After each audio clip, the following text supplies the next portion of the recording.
Welcome my YouTube channel. सामाजिक विज्ञान के मॉडल पेपर के सीरीज में आपका बहुत बहुत स्वागत है। आज हम पार्ट 2 लेकर के आए हैं। पार्ट 1 में आप देखे हैं कि हम ऑब्जेक्टिव क्वेश्चन को कैसे सॉल्व कर रहे थे, ऑब्जेक्टिव क्वेश्चन कैसे आ रहे थे, इंपॉर्टेंट ऑब्जेक्टिव क्वेश्चन को हम लोग देखे थे। आज पार्ट 2 में हम सब्जेक्टिव क्वेश्चन को देखने वाले हैं। तो इस पार्ट को देखना ना भूलें, चैनल को सब्सक्राइब कर लें और आप इस वीडियो को लास्ट तक देखें। आपको सब्जेक्टिव क्वेश्चन से संबंधित सारे क्वेश्चन मिलेंगे। यहाँ पर हम चैप्टर वाइज सब्जेक्टिव क्वेश्चन को देखने वाले हैं, तो आप इसे अंत तक हल करेंगे, अंत तक देखेंगे और दोस्तों के साथ भी शेयर करेंगे। मेरे चैनल को सब्सक्राइब कर लीजिए, इसी तरह के अनेक वीडियो आपके पास मिलते रहेंगे। धन्यवाद। चलिए देखते हैं पीडीएफ के माध्यम से हम सब्जेक्टिव क्वेश्चन को। पार्ट 1 नहीं देखे हैं तो इसका प्लेलिस्ट में मैं लिंक डाल दे रहा हूं, आप उसे अवश्य देख लेंगे। पार्ट 1 आपके लिए बहुत ही इंपॉर्टेंट है क्योंकि वहां पर ऑब्जेक्टिव क्वेश्चनों को मैं देखा हूं, हल किया हूं। चलिए देखते हैं पार्ट 2 का ये सामाजिक विज्ञान का सब्जेक्टिव क्वेश्चन, जिसमें आप देखिएगा लघु उत्तरीय, अति लघु उत्तरीय, दीर्घ उत्तरीय, इस तरह के क्वेश्चन जो आते हैं वो हम अभी कुछ संग्रह बनाए हैं और ये आपके लिए, आपके एग्जाम के लिए बहुत ही इम्पोर्टेंट है। इन्हीं में से कुछ न कुछ सवाल आपको आएंगे एग्जाम में, आप इन सभी सवालों को देखिएगा। ऑब्जेक्टिव क्वेश्चन देखने के लिए इसका पिछला वीडियो जो पार्ट 1 है उसे आप जरूर देख लेंगे, उसे देखेंगे और चैनल को जरूर सब्सक्राइब कर लेंगे ताकि सामाजिक विज्ञान से संबंधित और सभी विषय से संबंधित सारे आपको यहाँ पर मॉडल पेपर आपको मिलेंगे और 10th क्लास के बोर्ड एग्जाम में ये सभी क्वेश्चन आपको आएंगे। यहाँ से आप सारे संग्रह को आप देखा। उदय, यूरोप में राष्ट्रवाद का उदय, इस पार्ट से 4, 5, 6 क्वेश्चन हम लोग लेते हैं। देखते हैं कौन कौन क्वेश्चन आपके लिए इम्पोर्टेंट आता है और इन सभी क्वेश्चन से ही आपके एग्जाम में आएंगे। पहला क्वेश्चन आप देखिए, यहाँ पर पहला ही क्वेश्चन है, यंग इंडिया क्या है? यंग इंडिया क्या है? यंग इंडिया क्या है? इसका उत्तर आप ये ऑब्जेक्ट मतलब अति लघु उत्तरीय में आएगा। इसका एक सेंटेंस में आपको उत्तर देना है। यंग इंडिया क्या है? यह एक गुप्त संगठन था। गुप्त संगठन, ठीक है, गुप्त संगठन था। यह एक गुप्त संगठन था जिसे इटली के एकीकरण के लिए, इटली के एकीकरण के लिए इंडिया क्या है? तो यह एक गुप्त संगठन था जिसे इटली के एकीकरण के लिए जुसेपी मेत्सिनी द्वारा गठित किया गया था। ठीक है, तो इसका ऑप्शन उत्तर यही है। दूसरा क्वेश्चन है कि नेपोलियन बोनापार्ट कौन थे? नेपोलियन बोनापार्ट के बारे में आप जब बुक में पढ़ेंगे तो आप विस्तार से यहाँ देखेंगे कि नेपोलियन बोनापार्ट कौन थे। तो आपको एक लाइन में इसका उत्तर देना है कि नेपोलियन बोनापार्ट जर्मनी का एक शासक था। कहाँ का शासक था? तो जर्मनी का एक शासक था और इसने क्या था, जिन्होंने राइन संघ की स्थापना की थी। कौन संघ की स्थापना की थी? तो राइन संघ की स्थापना की थी। ठीक है, तो ये जर्मनी का एक शासक था, इन्होंने राइन संघ की स्थापना की थी। यही था नेपोलियन बोनापार्ट। तो एक लाइन में इसका उत्तर देंगे, नेपोलियन बोनापार्ट कौन था? नेपोलियन बोनापार्ट जर्मनी का एक शासक था जिन्होंने राइन संघ की स्थापना की थी। ये तीसरा सवाल आप देखिए, इसी पार्ट से लिया गया है। इस पार्ट से ये तीसरा सवाल आ रहा है कि यह कथन किसका है? जब फ्रांस छींकता है तो बाकी यूरोप को सर्दी जुकाम हो जाता है। ये कथन किसका है? ये कथन, ये जो कहने वाला था वो, उसका नाम था मेटरनिक। कौन कहा था? मेटरनिक। ठीक है, तो ये कथन किसका था? मेटरनिक का था। ठीक है, अगला सवाल है कि निरंकुशवाद से आप क्या समझते हैं? ये निरंकुशवाद का सामान्य अर्थ एक ऐसी सरकार या शासन व्यवस्था है जिसकी सत्ता पर किसी प्रकार का कोई अंकुश नहीं होता है। अंकुश नहीं होता है। ठीक है, तो निरंकुशवाद एक सामान्य अर्थ, निरंकुशवाद का सामान्य अर्थ है कि क्या चीज? कि ऐसी सरकार या शासन व्यवस्था जिसकी सत्ता पर किसी प्रकार का कोई अंकुश नहीं होता है, यानी इसकी सत्ता पर, इसकी जो कार्य प्रणाली होगी उस पर कोई अंकुश नहीं कोई करे। इतिहास में ऐसी राजशाही सरकारों को निरंकुश सरकार कहते हैं, जो अत्यंत केंद्रीकृत सैन्य बल पर आधारित और दमनकारी सरकार होती है। दमनकारी मतलब वो सरकार जो चाहे वो कर सके, उसी को हम लोग कहते हैं निरंकुशवाद। यूटोपिया से आप क्या समझते हैं? यूटोपिया ये क्या था? यूटोपिया मार्क्स के पहले का समाजवाद है। मार्क्सवाद क्या था? तो मार्क्सवाद जिस समय आया उसके पहले का समाजवाद जो था उसको हम कहते हैं यूटोपिया। ठीक है, तो यूटोपिया मार्क्स से पहले का समाजवाद है।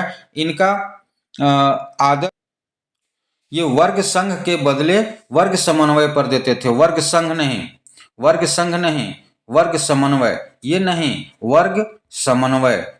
ठीक है, ये वर्ग समन्वय पर बल देते थे। कौन? यूटोपिया के जो थे, यूटोपियावादी जो थे, वो वर्ग समन्वय पर बल देते थे, वर्ग संघ पर बल नहीं देते थे। ठीक है, इस तरह से यूटोपिया है।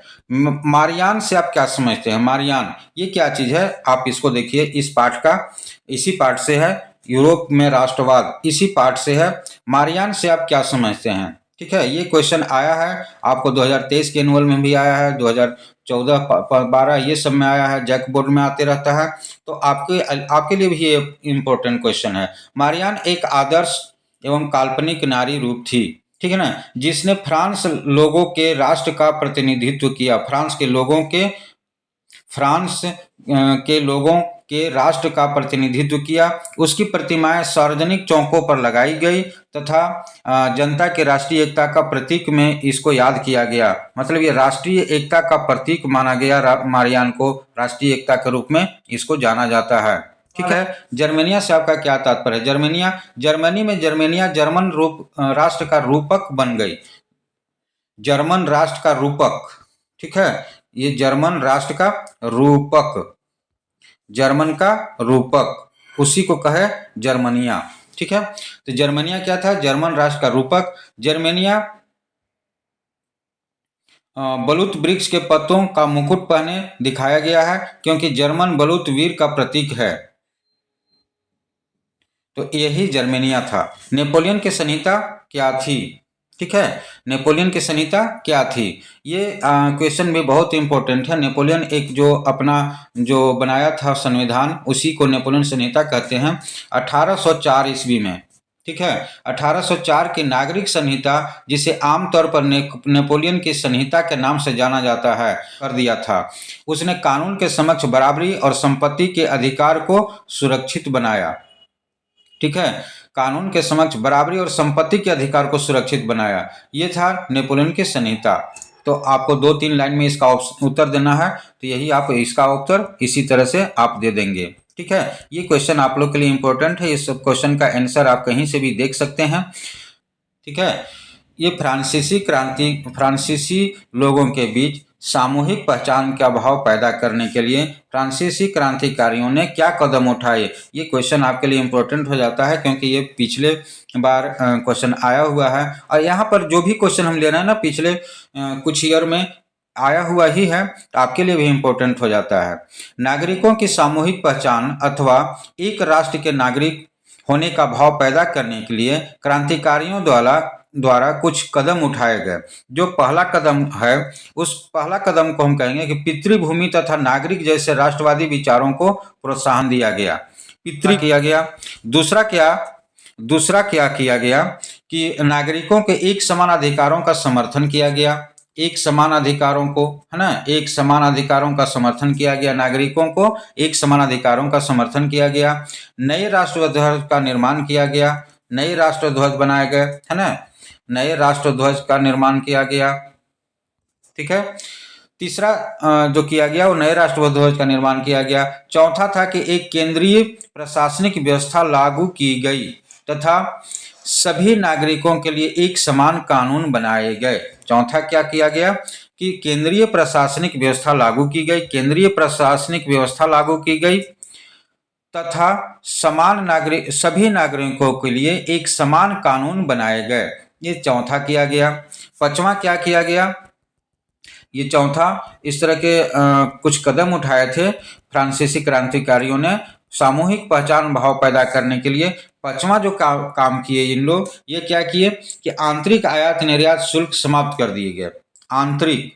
आंतरिक आयात निर्यात शुल्क समाप्त किए गए, है ना। आयात निर्यात मतलब देश के अंदर आयात और निर्यात करने में कोई शुल्क नहीं लगेगी। इस तरह के शुल्क समाप्त कर दिए गए।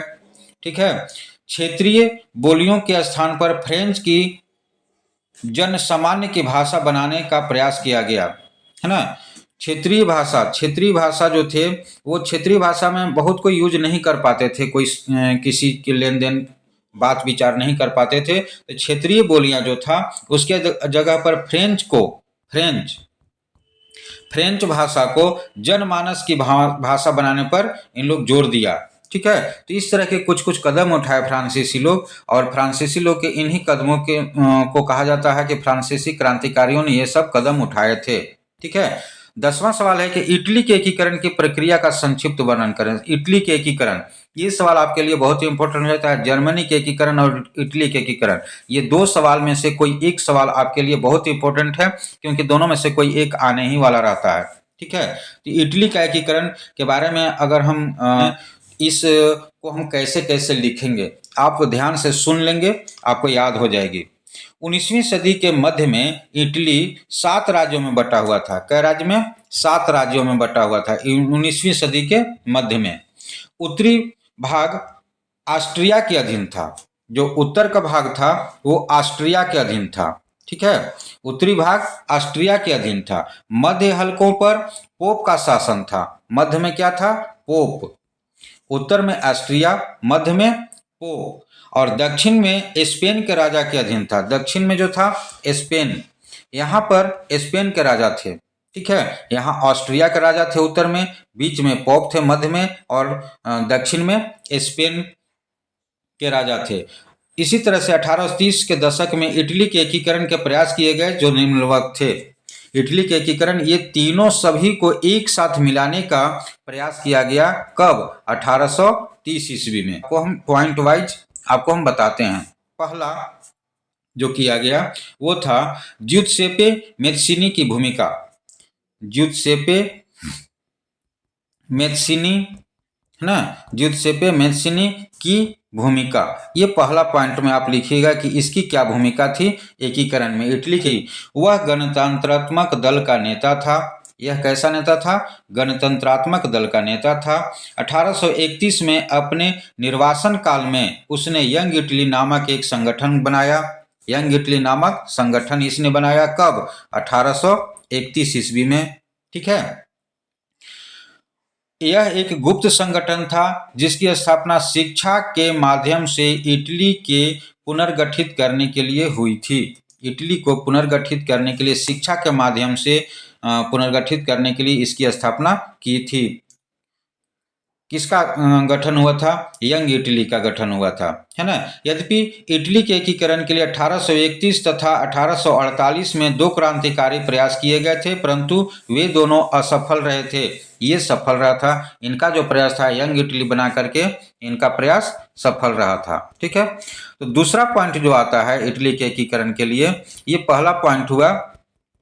दूसरा पॉइंट जो आता है इटली के एकीकरण में वो है कि काउर की भूमिका।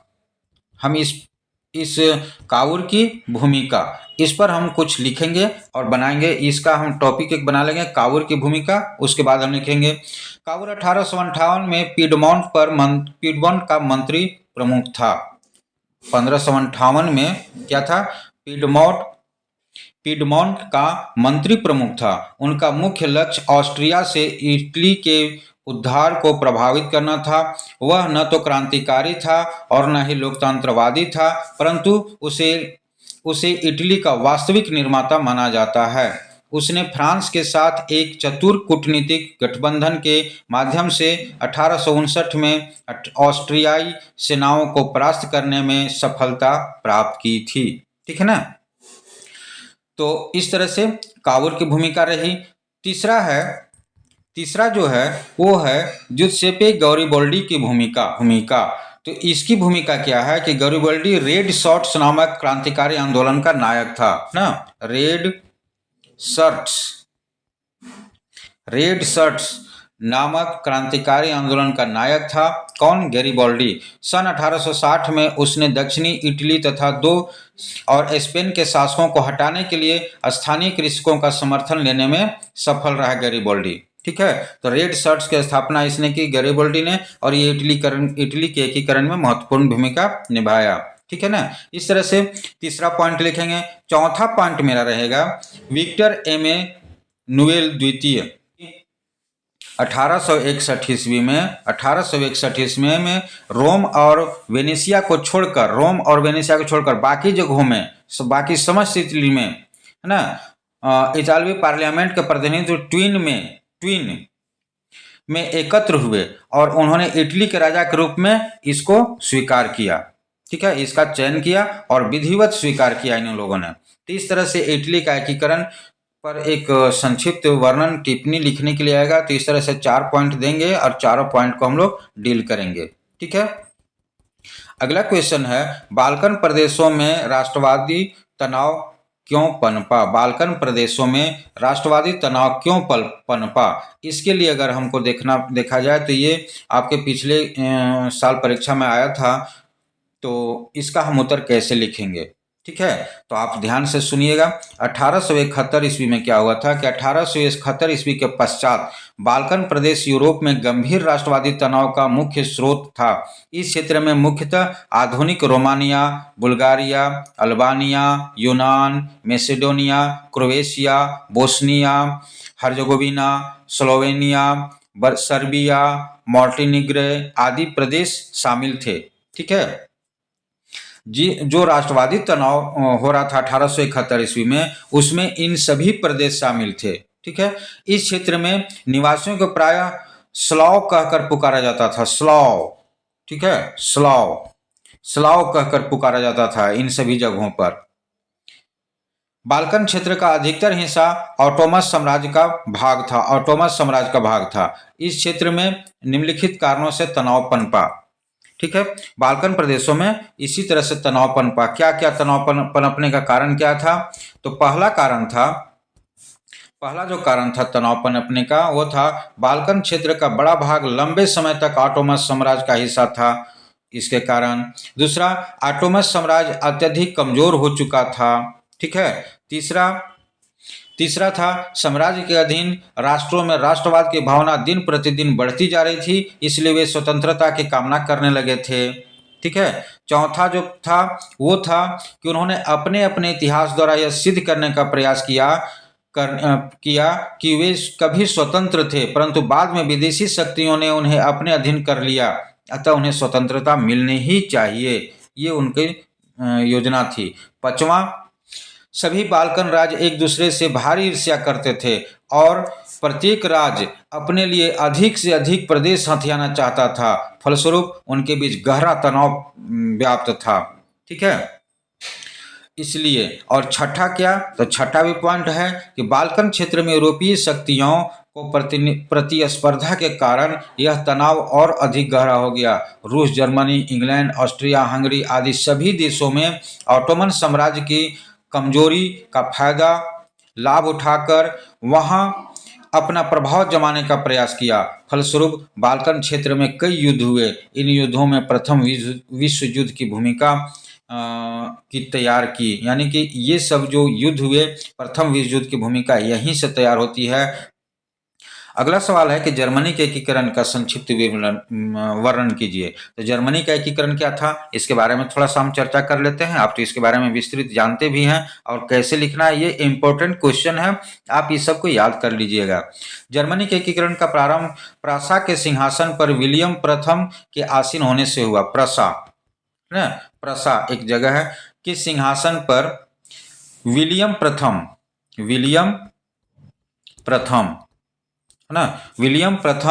के आसीन होने से हुआ था जर्मनी के एकीकरण का प्रारंभ। उसने बिस्मार्क को अपना प्रधानमंत्री नियुक्त किया। बिस्मार्क कौन था? तो ये बिस्मार्क जर्मनी के एकीकरण में बहुत महत्वपूर्ण भूमिका निभाया था और उसको यहाँ पर प्रधानमंत्री नियुक्त किया गया। इसके बाद यहाँ से शुरू होता है। बिस्मार्क ने प्रसा को सैनिक शक्ति बनाया और जर्मनी के एकीकरण की भूमिका तैयार की प्रयास किए। 1848 की क्रांति के मध्य फ्रैंकफर्ट की पार्लियामेंट ने जर्मनी को एकता के सूत्र में बांधने का प्रयास किया, परंतु प्रसा के राजा के कारण यह लक्ष्य पूरा नहीं हो सका। वास्तव में जर्मनी का एकीकरण के मार्ग में अनेक बाधाएं थी। ऑस्ट्रिया इस एकीकरण के विरुद्ध था तथा फ्रांस के लिए संयुक्त जर्मनी एक खतरा था। फ्रांस के लिए क्या था? श्रमिक जर्मनी एक खतरा था। स्वयं अनेक जर्मनवासी भी इस एकता के विरुद्ध थे। इन सभी बाधाओं को बिस्मार्क ने दूर किया। वह 1862 ईस्वी में, बिस्मार्क जो था 1862 ईस्वी में जर्मनी का प्रधानमंत्री बना। उसने जर्मनी की सैनिक शक्ति में वृद्धि की और ऑस्ट्रिया को अपना मित्र बनाया। दोनों ने मिलकर डेनमार्क से युद्ध किया और युद्ध से प्राप्त उपनिवेशों की आड़ लेकर 1866 ईस्वी के ऑस्ट्रिया से युद्ध किया। जर्मनी के एकीकरण में ऑस्ट्रिया ही सबसे बड़ी बाधा थी। बिस्मार्क ने विश्व की शक्तियों को तटस्थ किया और ऑस्ट्रिया को सुडोवा से पराजित कर दिया। युद्ध के पश्चात मेन नदी के उत्तर में स्थित सभी जर्मन रियासतों को मिलाकर उत्तरी जर्मनी नामक एक राज्य संघ की स्थापना की। 1867 ईस्वी में इसमें मेकेलबर्ग तथा मैक्सिनी को भी मिला दिया गया। मेकेलबर्ग और मैक्सिनी को भी इसमें मिला दिया गया 1867 ईस्वी में। 1871 ईस्वी में फ्रांस को पराजित करने के पश्चात जर्मनी के दक्षिणी राज्य बेवेरिया, बाडेन, व्युर्टबर्ग आदि को भी जर्मनी साम्राज्य में सम्मिलित हो गया। प्रसा के राजा को समस्त जर्मनी का राष्ट्र घोषित किया गया। इस प्रकार जर्मनी यूरोप के मानचित्र में एक राष्ट्र के रूप में उभरा। यही जर्मनी का एकीकरण बिस्मार्क की देन है और बिस्मार्क के प्रधानमंत्री बनते ही ये सारे काम बिस्मार्क ने किए थे। अगला है उग्रवाद। ये जो क्वेश्चन है, उग्रवादियों की 1848 की क्रांति का क्या अर्थ लगाया जाता है?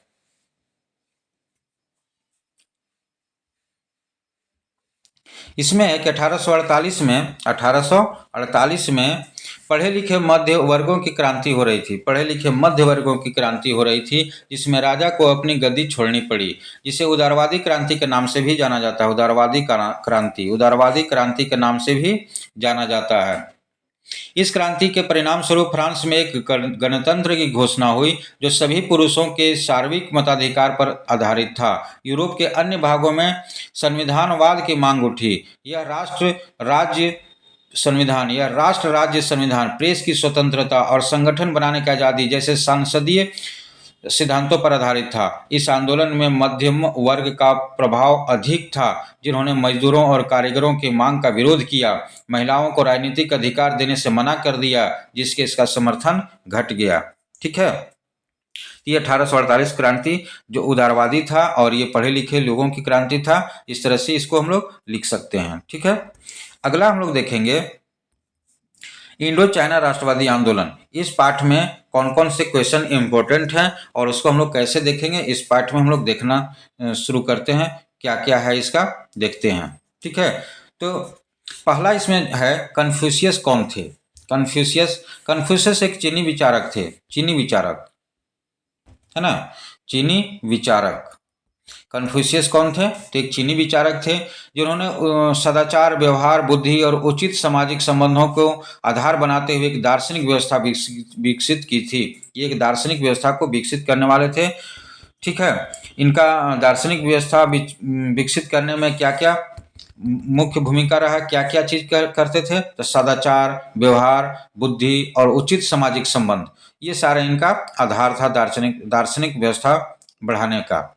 दूसरा क्वेश्चन है वियतनाम कम्युनिस्ट पार्टी की स्थापना कब और किसने की? तो वियतनाम कम्युनिस्ट पार्टी की स्थापना 1930 ईस्वी में हो ची मिन्ह ने की थी, है ना। हो ची मिन्ह ये इसने की थी 1830 ईस्वी में वियतनाम कम्युनिस्ट पार्टी की स्थापना की थी। ठीक है, तीसरा सवाल है कि the history of the loss of Vietnam नामक पुस्तक की रचना किसने की? इसकी रचना कान बोई चाओ। क्या नाम है इसका? कान बोई चाओ, ये इसने किया था। ठीक है, कौन क्या था? कान बोई चाओ ने the history of loss of Vietnam की रचना की थी। ये एक पुस्तक है और बहुत ही इम्पोर्टेंट पुस्तक है, ये आते ही रहता है एग्जाम में। हो ची मिन्ह मार्ग पर वियतनामियों ने अमेरिका के विरुद्ध किस तरह लोहा लिया? चर्चा करें इनका। हो ची मिन्ह भूल भुलैया मार्ग फुटपाथों तथा सड़कों का एक विशाल नेटवर्क था। जिसके माध्यम से देश के उत्तर से दक्षिण की ओर सैनिक व रसद भेजे जाते थे। ठीक है। इसका महत्व क्या है कि हो ची मिन्ह मार्ग को देखते ही इस बात को अच्छी तरह समझा जा सकता है कि वियतनामियों ने अमेरिका के विरुद्ध किस प्रकार युद्ध लड़ा होगा। ठीक है। ये क्या था हो ची मिन्ह मार्ग कि एक भूल भुलैया मार्ग था। ये फुटपाथ था, सड़क का एक विशाल नेटवर्क था जिसके माध्यम से देश के उत्तर से दक्षिण की ओर सैनिकों के लिए खाना भेजा जाता था हो चिन मार्ग से। और क्या, तो इससे स्पष्ट होता है कि वियतनाम के लोगों ने अपने सीमित संसाधनों का कितनी समझबूझ से भरी सैन्य शक्ति के विरुद्ध उपयोग किया होगा। भरी सैन्य शक्ति के विरुद्ध इसका उपयोग किया होगा। इस मार्ग द्वारा प्रत्येक मास लगभग 20,000 ठीक है 20,000 उत्तरी वियतनामियों सैनिक दक्षिण वियतनाम पहुंचने लगे थे। उत्तर से दक्षिण की ओर पहुंचने लगे थे वियतनाम सैनिक। 20,000 वियतनाम सैनिक इस मार्ग से पहुंचने लगे थे। ये एक भूल भुलैया मार्ग था। ठीक है। आगे 5वां सवाल है कि फ्रांसीसियों ने मेकॉन्ग डेल्टा क्षेत्र में नहरें बनवाना और जमीनों को सुखाना शुरू किया, क्यों? ये सवाल आता है और ये सवाल आपके एग्जाम में आए हुए सवाल हैं कि फ्रांसीसियों ने मेकॉन्ग डेल्टा क्षेत्र में नहरें बनवाना और जमीनों को सुखाना शुरू किया, क्यों? फ्रांसीसी मेकॉन्ग डेल्टा क्षेत्र में खेती का विस्तार करना चाहते थे, इसलिए उन्होंने इस क्षेत्र में जमीनों को सुखाना आरंभ किया। सिंचाई की सुविधा प्रदान करने के लिए बहुत सी नहरें खुदवाई गई, भूमिगत जलधाराएं बनाई गई। इसके लिए कई लोगों को जबरदस्ती काम पर लगाया गया। इस व्यवस्था से चावल के उत्पादन में असाधारण वृद्धि हुई। फलस्वरूप 1931 तक वियतनाम संसार में चावल का तीसरा सबसे बड़ा निर्यातक बन गया। ठीक है। तो ये मेकॉन्ग डेल्टा क्षेत्र में हुआ। यहाँ पर क्या था कि यहाँ पर डेल्टा क्षेत्र में खेती का विस्तार करना चाहते थे लोग, वहाँ के फ्रांसीसी लोग। ठीक है। तो वहाँ पर जमीन को सुखाना प्रारंभ किए, सिंचाई की सुविधा प्रदान के लिए बहुत सारे नहरें की खुदाई की, भूमिगत जलधाराएं बनाई और लोगों को जबरदस्ती काम पर लगाया गया। इस तरह से यहाँ पर चावल का उत्पादन बढ़ा और ये निर्यातक बन गया। यही जमीनों को सुखाना शुरू किया था चावल के उत्पादन बढ़ाने के लिए और यहाँ पर काम में लगने के लिए। ठीक है। अगला सवाल है कि कुल 1/3 विद्यार्थी ही वियतनाम में स्कूली शिक्षा पास कर पाते थे, ऐसा क्यों? 1/3 विद्यार्थी ही वियतनाम की स्कूली में शिक्षा पास कर पाते थे, ऐसा क्यों? वियतनाम में क्या, इसका उत्तर हम लिखेंगे कि वियतनाम में शिक्षा काफ़ी महंगी थी, इसलिए गरीब अपने बच्चों को फीस देकर नहीं पढ़ा सकते थे। यहाँ पर गरीबी ज़्यादा था और फीस देकर के नहीं पढ़ा पाते थे, बहुत महंगी शिक्षा हो गई थी। काफ़ी संख्या में वियतनामी छात्रों को परीक्षा में जानबूझकर फेल भी कर दिया करता था। ठीक है। वियतनामी छात्रों को फेल भी कर देते थे बहुत सारे परीक्षा में, इसलिए वहाँ 1/3 विद्यार्थी ही स्कूली पढ़ाई सफलतापूर्वक पार कर पाते थे। देखिए, पहला कारण था कि शिक्षा महंगा था, दूसरा कारण था कि वहाँ पर गरीबी ज़्यादा था, जो महंगे विद्यालय में नहीं पढ़ पाते थे। तीसरा कारण था कि वह उस विद्यालय के लोग थे वो वियतनामी छात्रों को चुन चुन करके और उन्हें जानबूझ करके परीक्षा में फेल कर दिया जाता था, जिसके कारण वहाँ पढ़ नहीं पाते थे। ठीक है। अगला सवाल है, सरकार ने आदेश दिया कि साइगन नेटिव गर्ल स्कूल उस लड़की को वापस कक्षा में ले जिसे स्कूल से निकाल दिया गया था। व्याख्या करें। ये क्या है, इसके बारे में थोड़ा सा हम चर्चा करते हैं। ये क्या चीज़ था, आप इसे देखे होंगे और ये एग्जाम में भी आता है। क्या है कि 1926 में साइगन नेटिव गर्ल्स स्कूल जो वियतनाम में है, एक विवाद खड़ा हुआ था। उस स्कूल में एक विवाद खड़ा हो गया था। यह विवाद क्या था कि एक वियतनामी लड़की की सीट बदलने से पैदा हुआ। उसे कक्षा में अगली सीट से उठा करके पिछली सीट पर जाकर बैठने के लिए कहा गया, क्योंकि उस सीट पर एक फ्रांसीसी लड़की को बैठना था। जब लड़की ने सीट छोड़ने से इनकार किया तो स्कूल के कॉलोन प्रिंसिपल ने उसे स्कूल से निकाल दिया। ठीक है। अन्य विद्यार्थियों ने इसका जमकर विरोध किया। इस पर उन्हें भी स्कूल से निकाल दिया गया। जो विरोध किए उनको भी निकाल दिया गया। इस विवाद ने एक बहुत बड़े आंदोलन का रूप ले लिया। लोग खुलेआम जुलूस निकालने लगे। स्थिति नियंत्रण से बाहर होने लगी। अतः फ्रांसीसी सरकार ने हार मान करके उस लड़की को फिर से उसी कक्षा में एडमिशन लेने के लिए कह दिया। ठीक है, तो ये वापस लेने के लिए कहा गया और प्रिंसिपल को उस लड़की को वापस दाखिला देना पड़ा था। यही इसका पूरा कहानी है। ठीक है, आगे है हनोई के आधुनिक नवनिर्मित इलाकों में चूहे बहुत थे। हनोई के आधुनिक नवनिर्मित इलाकों में चूहे बहुत थे, व्याख्या कीजिए। तो इसका क्या था यहाँ पर ये जो सेंटेंस लिखा हुआ है कि हनोई के आधुनिक नवनिर्मित इलाकों में चूहे बहुत थे, इस सेंटेंस को हम लोग पूरा व्याख्या करेंगे और कैसे व्याख्या करेंगे उसको आप देख लीजिए। हनोई के फ्रांसीसी आबादी वाले क्षेत्र को बहुत सुंदर और साफ सुथरा बनाया गया था। वहां जल निकासी की उचित व्यवस्था थी। इसके लिए विशाल सीवर भी बनाए गए थे। यही सीवर चूहों के पनपने का स्थल बन गया। ठीक है, चूहे कहाँ पनपने लगे? जो विशाल सीवर बनाया गया था उसी में चूहे पनपने लगे। ये सीवर चूहों के आवागमन के लिए बहुत ही आदर्श थे, क्योंकि अंदर अंदर ही कहीं भी जा सकते थे वे लोग। इनमें से होते हुए चूहे पूरे शहर में बिना रोक टोक के घूमते रहते थे। ठीक है, वे फ्रांसीसियों के घरों में घुस जाते थे। अतः 1902 ईस्वी में, कब? 1902 ईस्वी में उन्हें पकड़ने का अभियान चलाया गया। इस काम में पर वियतनामियों को लगाया गया। उन्हें हर चूहे के बदले इनाम दिया जाने लगा। चूहों की संख्या का अनुमान इस बात से लगाया जा सकता है कि 30 मई 1902 को एक ही दिन में 20,000 चूहे पकड़े गए थे। 30 मई 1902 को, ठीक है, एक ही दिन में 20,000 चूहे पकड़े गए थे। और यहाँ पर फ्रांसीसी लोग को नहीं लगाया गया था, यहाँ पर वियतनामियों लोग को लगाया गया था। और वियतनामियों को पकड़ने के लिए इसके बदले उन्हें क्या दिया गया? इनाम दिया जाने लगा। और इसी तरह से चूहा को भगाने के लिए, क्योंकि फ्रांसीसी के घर में चूहे घुस रहे थे, इसलिए वहाँ पर चूहे को मारने के लिए आदेश निकालना पड़ा। ठीक है, नवा सवाल है कि टोंकिन फ्री स्कूल की स्थापना के पीछे कौन से विचार थे? टोंकिन फ्री स्कूल की स्थापना के पीछे कौन से विचार थे? वियतनाम में औपनिवेशिक विचारों के लिहाज से यह उदाहरण कितना सटीक है? ठीक है, तो इसका एग्जाम्पल उदाहरण हम लोग देंगे। टोंकिन फ्री स्कूल की स्थापना के पीछे फ्रांसीसी सरकार का उद्देश्य वियतनामी बच्चों को आधुनिकता का पाठ पढ़ाना था, ताकि वियतनामी बच्चे पश्चिमी लोगों के रंग में रम जाएं। टोंकिन फ्री स्कूल में विज्ञान, स्वच्छता और फ्रांसीसी भाषा की भाषाएं पढ़ाई जाती थी। इसके लिए अलग से शाम को कक्षाएं लगाई जाती थी और उसकी फीस भी अलग से ली जाती थी। वियतनामी बच्चों को सुंदर दिखने के लिए छोटे छोटे बाल रखने की सलाह दी जाती थी, जबकि वे पारंपरिक रूप से लंबे बाल रखते थे। इस उदाहरण से पता चलता है कि फ्रांसीसी उपनिवेशक वियतनामी लोगों को मूल पहचान को समाप्त कर देना चाहते थे, ताकि उनमें साम्राज्यवादी विरोधी भावना उभर नहीं सके।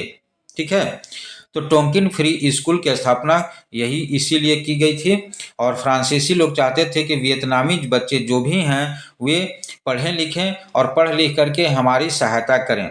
ठीक है, भारत में भी इसी तरह की प्रक्रिया हुई थी। आगे हम लोग जो स्लाइड देखेंगे तो उसमें भी देखेंगे कि भारत में किस प्रकार अंग्रेज लोग हमारे देश में आकर के और इस तरह की स्कूल खोले थे और यहाँ के लोगों को शिक्षित करते थे अपने सहयोग के लिए। टोंकिन फ्री स्कूल भी उसी का एक एग्जाम्पल है और यहाँ भी इसी तरह की प्रक्रिया चल रही थी। ठीक है,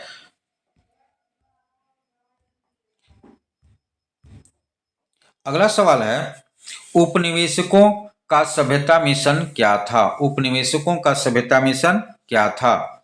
इसका उत्तर हम कुछ इस तरह से देंगे कि वियतनाम का उपनिवेशवाद केवल आर्थिक शोषण पर आधारित नहीं था, परंतु इसके पीछे सभ्य बनाने का विचार भी क्रियाशील था।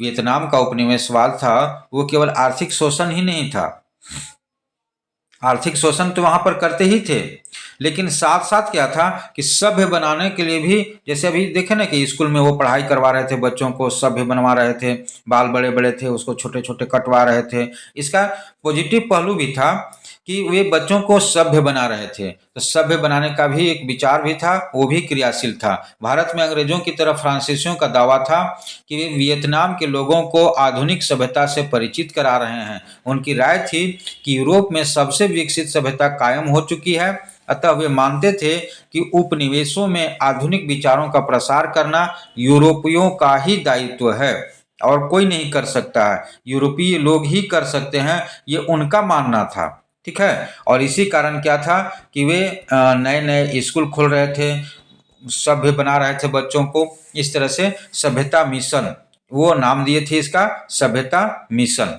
ठीक है।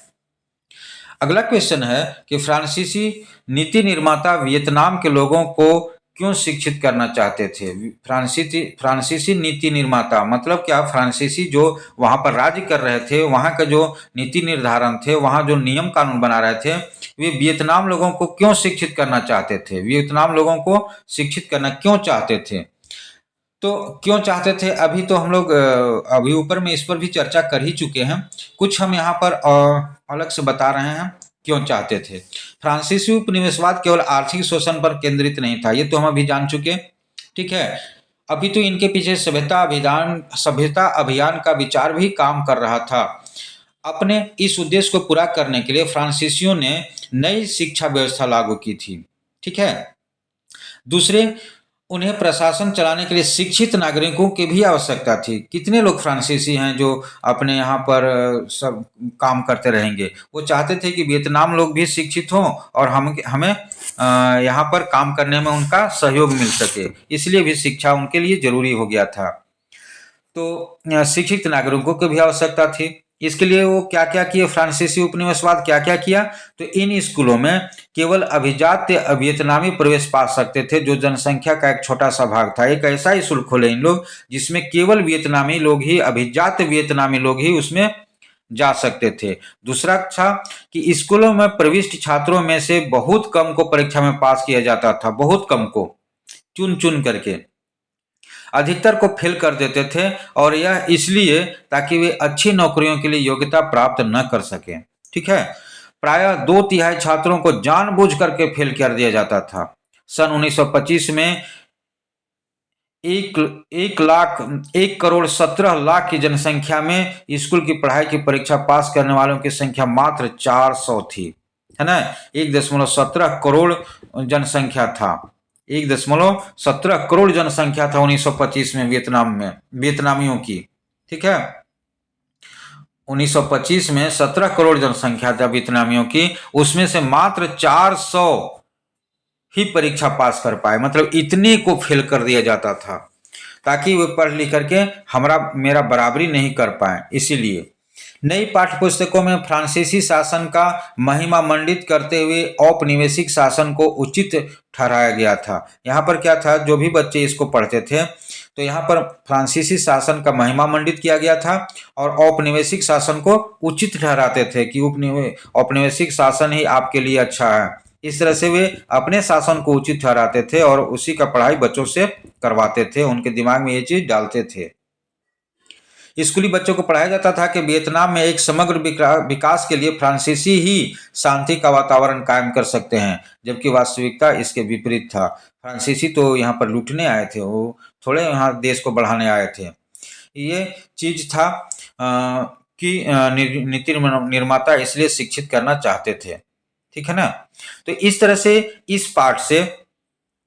इस पार्ट से आपको इतना सारा चीज मिलता है, और ये 2 पार्ट हम आज देखें, तीसरा पार्ट हम कल देखेंगे। और तीसरा पार्ट में आप देखिएगा भारत से संबंधित तीसरा पार्ट है, और इसमें भारत में राष्ट्रवाद को हम लोग कल देखेंगे, और भारत में राष्ट्रवाद क्या क्या हुआ था, कैसे कैसे यहाँ पर पनपा था। ठीक है ना। भारत में राष्ट्रवाद की आवश्यकता क्यों पड़ी, यहाँ पर अंग्रेज का शासन था और अंग्रेज से लड़ने के लिए यहाँ पर राष्ट्रवाद की उत्पत्ति हुई, और राष्ट्रवाद का पनपना यहाँ बहुत जरूरी हो गया था। तो यहाँ पर राष्ट्रवाद कैसे पनपा और इसमें कौन कौन से जो सहयोग किए और कैसे कैसे किए, इससे क्वेश्चन कैसे आते हैं, और 10-20 क्वेश्चन हम यहाँ पर देखेंगे, लगभग 20 इंपॉर्टेंट क्वेश्चन देखेंगे, और ये सारे 20 क्वेश्चन आपके लिए बहुत ही इंपॉर्टेंट हो जाएंगे। तो आपका इसका अगला भाग देखना जरूर, अगला भाग देखना न भूलेंगे, आप इसको जरूर देखिए। और इससे संबंधित जो भी क्वेश्चन आएगा आप उसको हल कर पाएंगे। केवल आप देखिए क्वेश्चन यहाँ पर हम डाल देंगे, उस क्वेश्चन को आप कहीं से भी उत्तर की व्यवस्था कर लीजिए और आप उसको देखिए। हम तो समझा करके ही आपको बताएंगे, इसमें आप उसके समझिएगा तो आपको बहुत ही फायदा होगा। चलिए अगला वीडियो देखने के लिए नेक्स्ट डे की तैयारी करते हैं।